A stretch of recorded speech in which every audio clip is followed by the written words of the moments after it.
Hello everyone, আসসালামু আলাইকুম। আশা করি তোমরা সকলেই ভালো আছো। তোমরা দেখছো ফুটবল সাইড এবং আমি আছি তোমাদের সাথে সোহান। আজকে আমি তোমাদের সাথে আমাদের গেমে যে নতুন ইসিএল প্যাকটি এসেছে সেটা নিয়ে কথা বলবো। কিন্তু তার আগে আমি তোমাদেরকে একটা জিনিস দেখিয়ে দিতে চাই যে কনামি আমাদেরকে সারপ্রাইজ করে দিয়ে অনেক দিন পর, প্রায় বহুদিন পর আমাদের এই প্যাকে কিছু ভালো কার্ড দিয়েছে। যেমন এই প্যাকে বহুদিন পর এই আমাদের কিছু ভালো ভালো রেটিংয়ের কার্ড দিয়েছে এবং ভালো প্লেয়ারও দিয়েছে এই প্যাকে। সচরাচর কোনামি এই প্যাকে অনেক ভালো কার্ড দেয় না। তা এই প্যাকে কি তোমাদের কয়েন খরচ করা ঠিক হবে কিনা তা আজকে আমি তোমাদেরকে এই ভিডিওতে দেখিয়ে দেব। কিন্তু এইটাতে যে ভালো কার্ড আছে এটা নিঃসন্দেহে বলা যায়।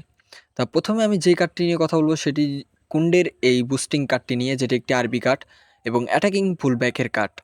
এবং ওর স্ট্যাট যা তোমরা দেখতেই পাচ্ছ যে খুবই ভালো আছে। লো পাস, লো টেট পাসেস খুব ভালো আছে, যা ওকে ক্রসিংয়ে খুবই সাহায্য করবে এবং হেডিংও অনেক ভালো আছে। এবং defensive awareness, tackling, aggression, defensive engagement তোমরা দেখতেই পাচ্ছ যে খুব ভালো আছে ওর। এবং স্পিড, এক্সেলারেশনও খুবই ভালো। কিকিং পাওয়ার, জাম্পিং, ফিজিক্যাল কন্ট্যাক্ট, ব্যালেন্স যা খুবই ভালো আছে। এবং স্ট্যামিনা খুবই দুর্দান্ত আছে। যেহেতু ও আরবি এবং অ্যাটাকিং পুলব্যাক, ও অ্যাটাকে জয়েন করবে, তাই ওর স্ট্যামিনা খুবই দরকার ছিল, তা খুবই ভালো দিয়েছে এটার। তা ফর্মও আছে আনওয়ারিং ফর্ম। এবং ওর স্কিলসের ভিতরে heading, on touch pass, throw passing, pin point crossing, man marking, interception, blocker, aerial superiority, sliding tackle, fighting spirit, এক কথায় যত স্কিলস থাকা দরকার ওর ভিতরে, মানে আরবি হিসেবে, তার সকলেই ওর ভিতরে আছে। তা ও একটা best, one of the best card এই প্যাকের ভিতরে, সব থেকে বেস্ট কার্ড। কারণ ওর স্কিল এবং স্ট্যাটের কোনো কমতি নেই, যা পুরো পারফেক্ট আছে ওর জন্য। স্কিল এবং স্ট্যাট পুরোই পারফেক্ট আছে। তা এরপর আমি যে কার্ডটি নিয়ে কথা বলবো সেটি হচ্ছে জান ওব্লাকের এই বুস্টিং কার্ডটি। এটি একটি গোলকিপারের কার্ড এবং ওর একটা ভালো দিক হচ্ছে এটা একটি ডিফেন্সিভ গোলকিপার। যার ডিফেন্সিভ গোলকিপারের প্রয়োজন তারা ওকে টার্গেট করতে পারো এই ব্যাকে। এবং ওর স্ট্যাট তোমরা দেখতেই পাচ্ছ, জেকে অ্যাওয়ারনেস, ক্যাচিং এবং রিফ্লেক্স, পেয়ারিং, রিচ খুবই ভালো আছে। মানে এক কথা একটা গোলকিপারের যেই তিনটা মেন বিষয়, অ্যাওয়ারনেস, ক্যাচিং এবং রিফ্লেক্স, যেই তিনটা বেশি দরকার সেই তিনটা খুবই ভালো আছে। এবং জাম্পিং মোটামুটি ঠিক আছে। এবং ফর্মও হচ্ছে আনওয়ারিং ফর্ম। এবং ওর স্কিলসের ভিতরে throw passing, GK high pound, long throw এবং পেনাল্টি সেভার এবং ক্যাপ্টেন্সি এবং ভালো ভালোই স্কিলস ওর ভিতরে আছে। তা এরপর আমি যে কার্ডটি নিয়ে কথা বলবো সেটি হচ্ছে রাফায়েলিওর এই যেই কার্ডটি আছে লেফট মিডফিল্ডারের এই কার্ডটি, সেটি নিয়ে কথা বলবো। এটা একটা লেফট মিডফিল্ডারের কার্ড ওর। এবং এটি একটি ক্রিয়েটিভ প্লে মেকার, যা ওর একটি ভালো দিক।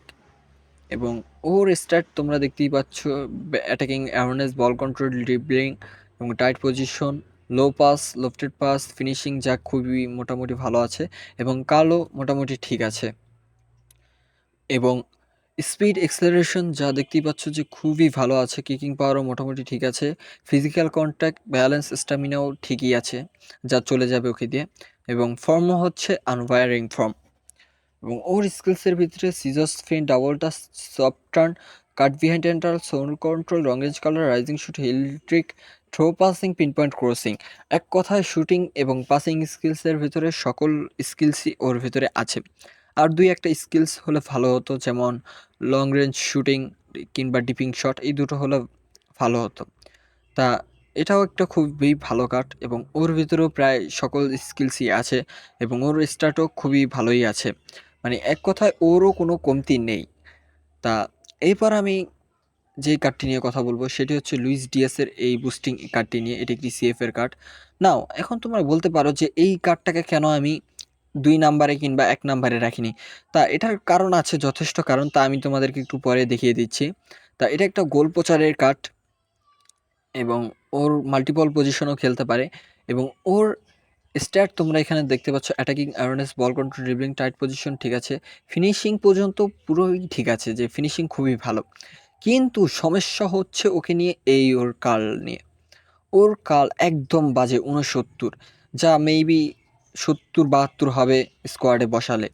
কিন্তু একটা সিএফ এর জন্য যা একদমই প্রয়োজন, সেটাই ওর ভেতরে একদম কম এবং এখানে দেখতে পাচ্ছ যে অ্যাগ্রেশন, যা ওর কোনো প্রয়োজন ছিল না সেটাকেই বাড়িয়ে দিয়েছে এবং কাল কমিয়ে দিয়েছে।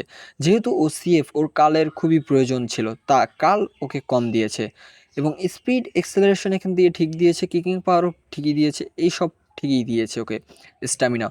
কিন্তু আবার ফর্ম দিক দিয়ে স্ট্যান্ডার্ড ফর্ম, যা একটা খারাপ দিক। এবং ওর সব থেকে খারাপ দিক হচ্ছে ওর স্কিলস। তা দেখতে পাচ্ছ যে ও double touch, chop turn, sole control, chip shot control, acrobatic finishing, first time shoot, on touch pass, pinpoint crossing, outside curl, no look pass. তা দেখতেই পাচ্ছ যে এখানে ওর কোনো একটা শুটিং স্কিলস ওর ভেতরে নেই। তা সব থেকে খারাপ দিক হচ্ছে ওর এই স্কিলস। ওর স্কিলসের ভেতরে কোনো একটা পারফেক্ট স্কিলস নেই। যেহেতু ও একটা সিফ রেকার্ড, তাই ওর ভেতরে শুটিং স্কিলস থাকার বাধ্যতামূলক এবং ওর কাল তোমরা দেখতেই পাচ্ছ যে যা খুবই কম। তাই এই কার্ডটাকে আমি একদম খারাপের ভেতরে রেখেছি, ধরতে গেলে একটা খারাপ কার্ডই। তা কিন্তু তারপরেও এই প্যাকের ভেতরে ভালো কার্ড অন্যগুলোর থেকে। তা এই ছিল এই প্যাকের সবথেকে ৪ টা ভালো কার্ড। তা তোমরা যারা কয়েন জমিয়ে রেখেছো তারা অবশ্যই এই প্যাকে কয়েন খরচ করতে পারো, কারণ এইটা অনেক ভালো একটা প্যাক। এখানে অনেক ভালো, ভালো প্লেয়ার আছে। তা যাদের কোনো ভালো প্লেয়ার নেই তারা অবশ্যই কয়েন খরচ করো আমার মতে। তা আশা করি তোমরা বুঝতে পারছো যে আমি কি বলতে চাইছি। তা এই ছিল আজকের ভিডিও। যদি ভিডিওটি ভালো লেগে থাকে তাহলে চ্যানেলটি প্লিজ সাবস্ক্রাইব করে দিও এবং ভালো থেকো তোমরা সবাই।